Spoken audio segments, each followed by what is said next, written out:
4:36 de la tarde, amigos, ¿cómo están? ¿Qué tal les ha ido el día de hoy? Bueno, con tanta noticia y con tanto tema de coyuntura, pues, de hecho, todos nos sentimos un poquito sensibles con noticias bárbaras como la que escuchamos en este caso de la niña de Ayacucho, que ha sido ultrajada por 6 muchachos, muchos de ellos menores de edad, y sorprendente aún más es que una de las amigas que la acompañaba, al parecer, grababa todas estas imágenes. Y empiezo lamentablemente con este tema, a pesar de que el tema de conversación el día de hoy es otro, porque queremos un poco llamar a la conciencia, a preguntarnos a nosotros, padre de familia, ¿dónde estamos? ¿Qué hacemos?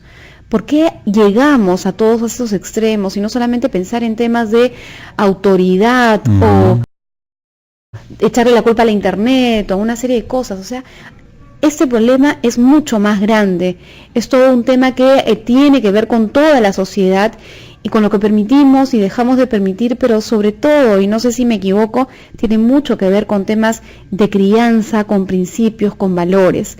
Amigos, estamos en Era Tabú, les saluda Sara Abu Sabah, y haciendo este preámbulo que va a ser parte de la conversación también, de alguna manera en el tema central, damos inicio al programa.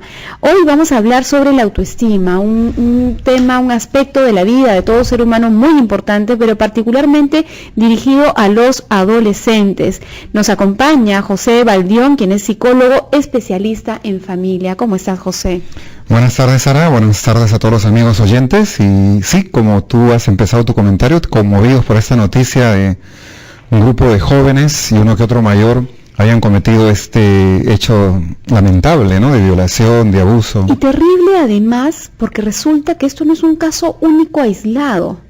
Tal vez uno de los más sonados, probablemente porque termina en un desenlace fatal con la muerte de esta niña, pero al parecer esa es una práctica acostumbrada en ciertos grupos, incluso en Ayacucho, que pareciera que estos fueran problemas de Lima. Exacto, sí, es muy muy preocupante. Esto es solamente un caso que sale a la luz, que se vuelve mediático, pero evidentemente deben haber, y de hecho hay muchos otros, ¿no?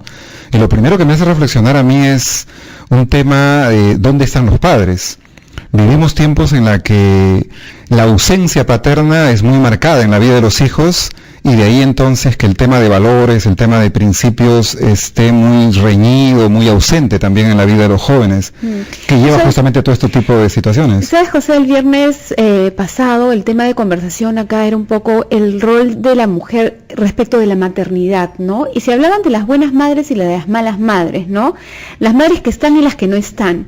Pero una de las conclusiones a la cual llegamos es que no necesariamente estar todo el día ahí te hace una buena madre, como tampoco estar trabajando te hace una mala madre, sino que el concepto, y quiero refrescarlo el día de hoy, es que en la medida en que uno, tanto madre como padre, pueda dar lo necesario, lo suficiente para que ese niño sea autónomo, ¿no?, tiene mucho que ver con la maternidad, pero a eso habría que sumarle también otro aspecto que tiene que ver con la conversación el día de hoy, es cómo damos principios y sobre todo cómo hacemos que la autoestima en esta persona que va a tener el coraje de decir no, se pueda dar.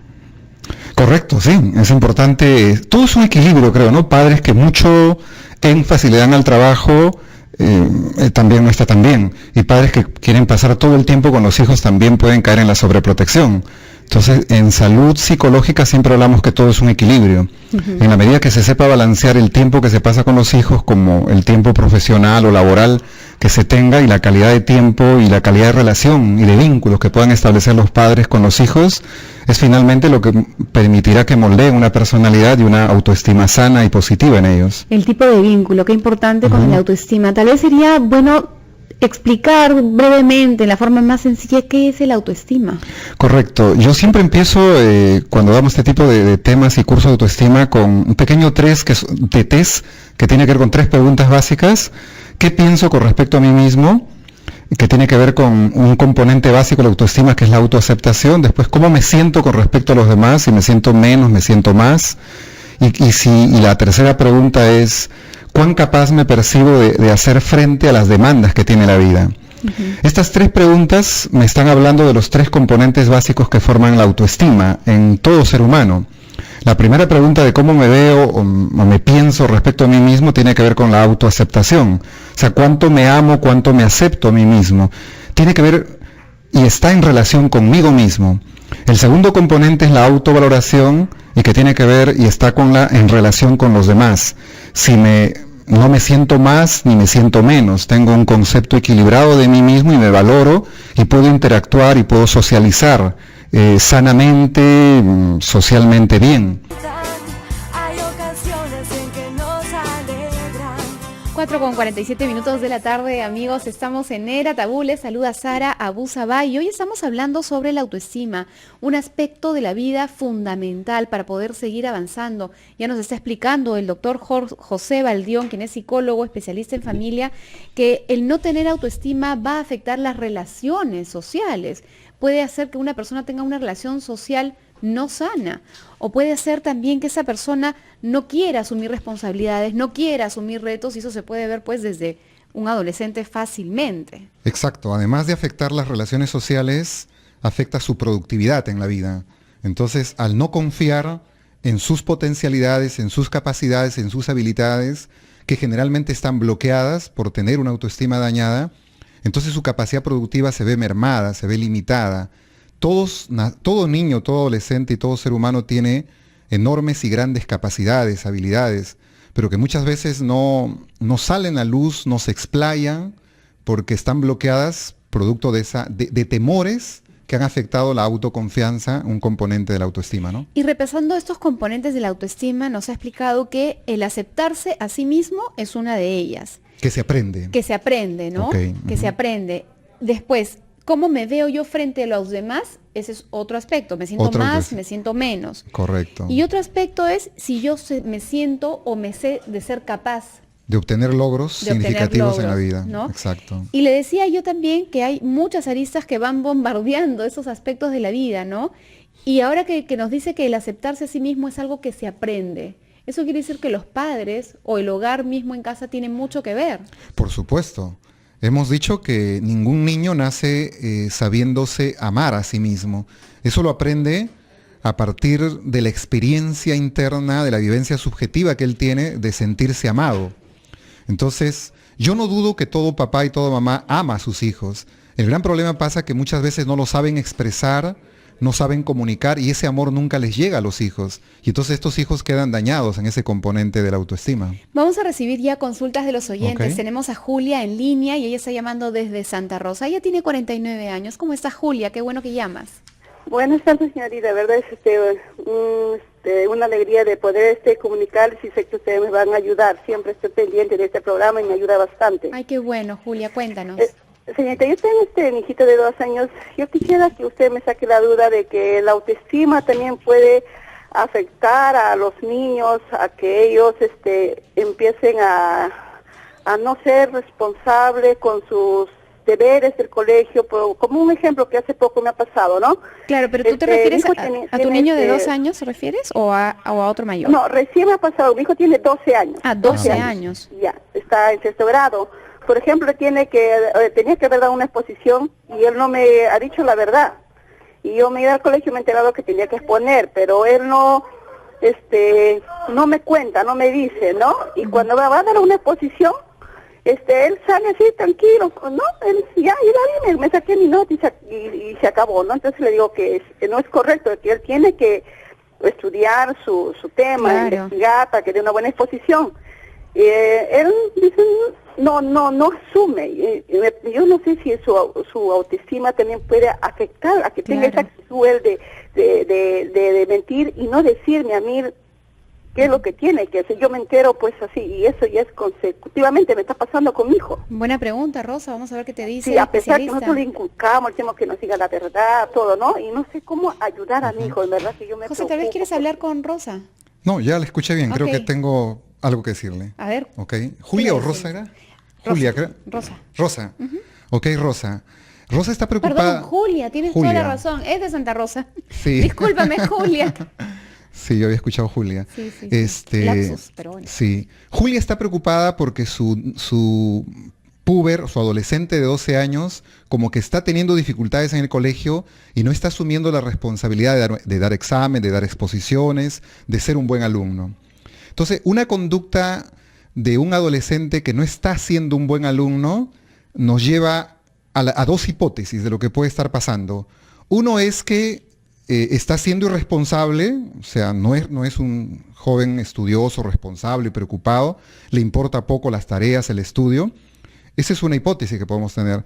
La otra hipótesis es que puede tener miedo, hay mucho temor en él, entonces tiene miedo a dar los exámenes, tiene miedo a pararse delante y dar una exposición, un examen oral, que es lo que la señora Rosa está manifestando en esto, ¿no? Ahora, el miedo a hablar en público. El miedo a hablar en público, todo eso tiene que ver con un problema de autoestima. Por supuesto, tiene que ver con autoestima. Ahora, ¿ella qué puede hacer? ¿Cómo saber? ¿Cómo descubrir? Porque si ella va donde su hijo de 12 años y le dice, bueno, hijito, tienes la autoestima baja, ¿o qué pasa? ¿Tienes miedo? El chico obviamente no le va a responder. Claro, correcto, a eso voy. El mundo familiar, papá y mamá sobre todo forman la autoestima de los hijos. Papá y mamá son los que van a hacer que crezca la autoaceptación, la autoconfianza y la autovaloración sana.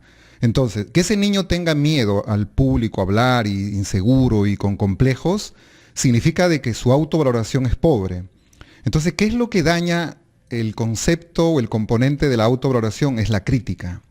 Entonces, si ese joven adolescente está viviendo en un marco familiar donde lo critican mucho y le dicen tú eres un bueno para nada, que eres un rebelde, que eres un desobediente, que eres un irresponsable, ¿cuándo vas a ser responsable? Entonces, si ese joven vive en medio de la crítica, entonces él se va a volver o irresponsable como está, o también le va a tener miedo a asumir las responsabilidades, ¿no? Entonces, un literato alemán decía Goethe que si tratamos a una persona como lo que es, será peor de lo que es.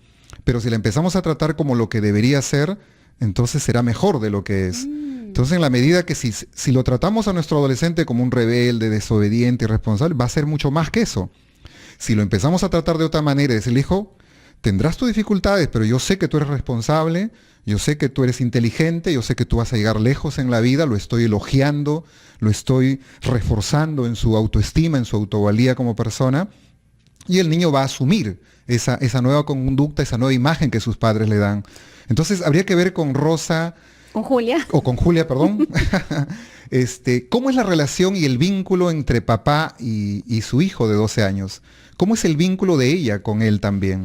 Y vamos a recibir más llamadas. Ángel está en línea, nos está llamando desde Cusco. Él tiene 52 años. ¿Cómo estás, Ángel? Doctores, buenas tardes. Solamente quisiera tocar de ese caso de Ayacucho. ¿Qué es lo que está haciendo el gobierno y tanto los gobiernos regionales?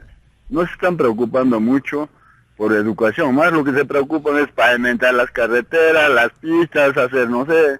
Es lo que quieren, y de ese modo ellos se jalan la plata más, pero Ángel, de educación no lo están tocando, digamos, delante estoy escuchando Ángel, ahora... Ángel, perdóname que te interrumpa, solamente una preguntita, tú acabas de decir algo que es bien importante, la educación. ¿Qué esperas tú de la educación para prevenir ese tipo de cosas?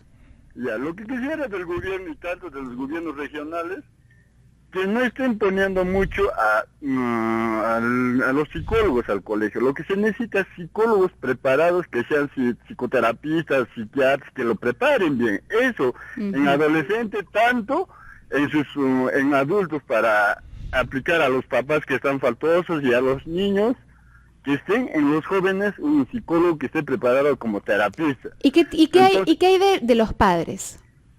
Y para los padres se necesita que esté preparado un psicólogo como psicoterapeuta, pero para los papás, que lo preparen, que los haga llamar al colegio, porque un psicólogo simplemente no está bien capacitado.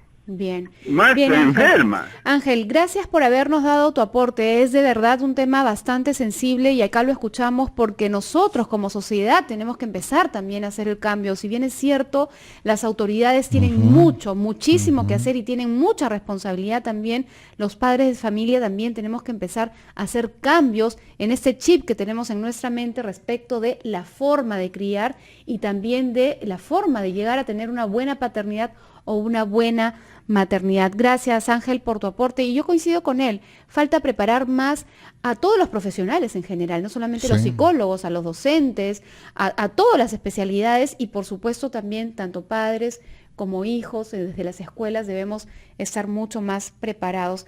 Pero regresando un poco al tema, José, que nos hemos dado un poquito la vuelta. Una de las cosas que tú mencionabas era que el no criticar es importante, ¿no? Y diste un ejemplo muy, muy bueno, ¿no? Haciendo colación a lo que decía Goethe, el hecho de Antes de eso vamos a tener información. Justamente, amigos, en ese momento tenemos una alerta informativa. Están realizando la reconstrucción de los hechos en la vivienda donde fue ultrajada la menor en Ayacucho. Vamos a escuchar. Con Catherine Soto. El hecho de violación no sería único. Hay otros 2 padres de familia quienes también han denunciado que sus menores hijas han sido violadas también en esta casa. Según lo que nos han referido es que estas menores, 2 días antes de que Diana fuera violada, estas menores caminaban por este pasaje Santa Rosa cuando uno de los jóvenes, el propietario, el dueño de esa vivienda, las llamó y las hizo ingresar, y según lo que comentan los padres es que les dieron de beber licor, alguna gaseosa con alguna sustancia extraña, y las ultrajaron. Estas menores junto a sus padres ya han ido a denunciar a este adolescente. Esta es una transmisión multiplataforma. Mencionamos que en estos momentos se procede con la reconstrucción de los hechos por el caso de Diana, la menor de 15 años fallecida tras ser ultrajada por 6 sujetos, 2 de ellos mayores de edad y los cuatro delincuentes menores de edad. La diligencia se realiza en casa del menor detenido de iniciales JRRA de 15 años, donde se cometió el salvaje acto durante una fiesta el pasado viernes 26 de agosto. Esta diligencia está a cargo del representante de la Segunda Fiscalía Penal de Ayacucho, Juan Carlos Ames. Él está ya al interior de esta vivienda junto a representantes del Ministerio Público, algunos efectivos de la DIRINCRI, y el menor, este menor implicado en este acto de violación, también ha sido trasladado a esta casa para que narre cómo es que ocurrieron estos hechos. En nuestra transmisión multiplataforma informamos que, según relato de los vecinos, estos actos ocurrían constantemente, y vamos a conversar aquí con una vecina o con uno de los vecinos, señor, que ellos tienen bastante temor, no quieren ser identificados por temor a las represalias, ¿no, señor? ¿Eran constantes las fiestas que se realizaban en este lugar? Sí, había fiestas y las muchachas venían pues a altas horas de la noche, 11, medianoche, 1 de la mañana. Y el muchacho no quería abrir la puerta y agarraban pequeñas piedras y lanzaban a la ventana para que los pueda abrir, ¿no? Pero sí eran constantes las fiestas. Ahora, ¿ustedes habían llamado a efectivos de serenazgo, a la policía, por la bulla y por esos menores que claro, aquí estaban constantemente bebiendo licor? Por los menores más que nada, y porque la bulla no era tanto, ¿no? Sino era por la cantidad de personas y eran mayormente menores de edad, ¿no? Ahora, este joven que según usted lo narra y muchos vecinos que realizaba constantes fiestas, ¿quién es? ¿A qué se dedica? Porque según lo que nos comenta que paraba solo en su casa. Sí, es un vecino nuevo, tendrá acá un poco menos de 1 año, recién la casa también es nueva. ¿Por qué andaba solo? Los papás parece que trabajan al interior todavía del departamento, en provincias o pequeños distritos.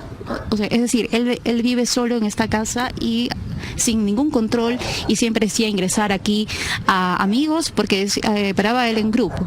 Sí, hacía ingresar y los mismos muchachos venían a buscarlo, pues hay que ser sinceros también, porque las mismas muchachas venían en busca de él, tal vez por lo que vivía solo, para que puedan hacer sus fiestas, ¿no? No había un control de los padres de ninguna parte. Claro, de ninguna parte, tanto del muchacho porque estaban de viaje y las muchachas que venían a altas horas de la noche, imagino que no tenían el control de los papás. Ahora, ese día, viernes, en que ultrajaron a ese menor de 15 años, algunos vecinos han comentado que escucharon gritos, pero luego subieron el volumen alto de la música y ya no escucharon más. ¿Usted qué nos puede decir? Al respecto, yo justo esos días, viernes, sábado y domingo, teníamos un compromiso en otro lado de la ciudad y no escuchamos nada, y recién nos enteramos cuando salió en el noticiero, ¿no? Y bueno, por la ubicación que dieron de la vivienda, estaba pues justo al frente de nuestra casa. Bien, señor, muchas gracias a ese vecino que prefiere no revelar su identidad por temor a las represalias, y aquí continúan entonces las diligencias de la reconstrucción de los hechos en esta vivienda de este menor de iniciales JRRA de 15 años, quien pues es uno de los 6 detenidos. Son los 6 implicados en esta violación, 4 de ellos son menores de edad y 2 de ellos mayores. Los mayores de edad son Julio César Campos Aguilar, de 18 años, y John Ronald Castro Tenorio, también de 18 años. La policía los está...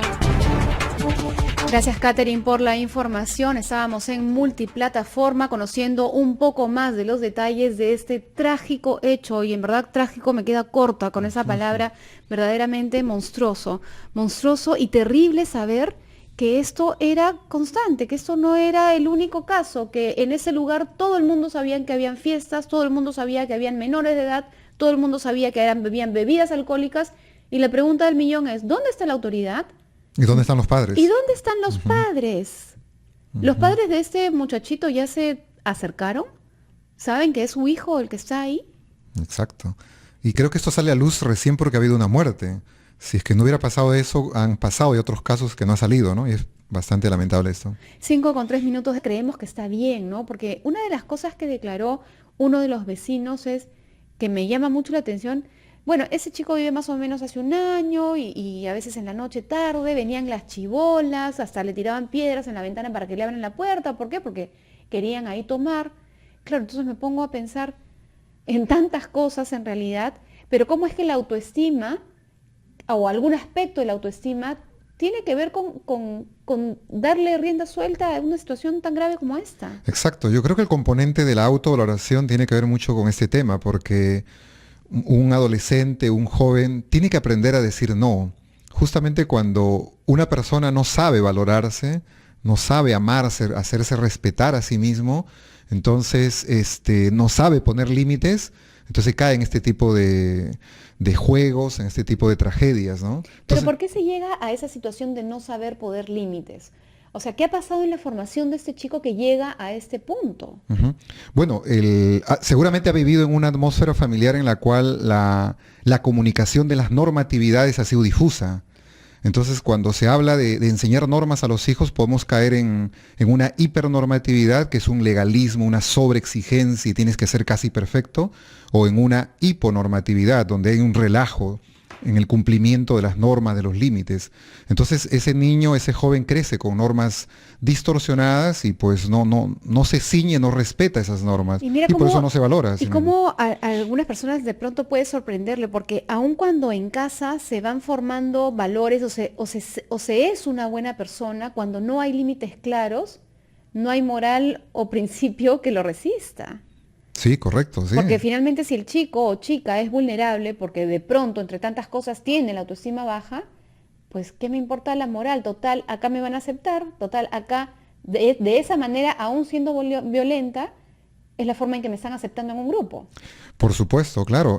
Por ejemplo, esta niña estuvo con 6 hombres, parece que estuvo otra chica también, pero había una desproporción. Y seguramente en algún momento sintió una amenaza, de repente no supo decir no a licor, a ciertos gestos, o que otros juegos relacionales empezaron a vivir entre ellos, y eso tiene que ver con la autoestima también, el no saberse autovalorar, el no saber poner límites, el no saber hacerse respetar, porque siempre que una mujer se hace respetar, habla fuerte, pone sus límites, aunque hay el riesgo de encontrarse con hombres agresivos, abusivos, siempre va a poner cierto temor en los demás. Claro, ahora tampoco no descartamos la posibilidad que a esas chicas al recibir o al exigirles que tomen lo primero, de pronto había algo más que simplemente alcohol, de repente habían otras sustancias también. Sí, es factible, ¿no? Podemos sospechar de todo acá, ¿no? Estamos acá ahorita especulando, vamos a esperar a saber qué dicen las investigaciones, pero no para entrar en el morbo de ver qué fue lo que pasó, sino para entender la situación, reflexionar sobre la misma y ver cómo mejoramos, cómo evitamos esta situación.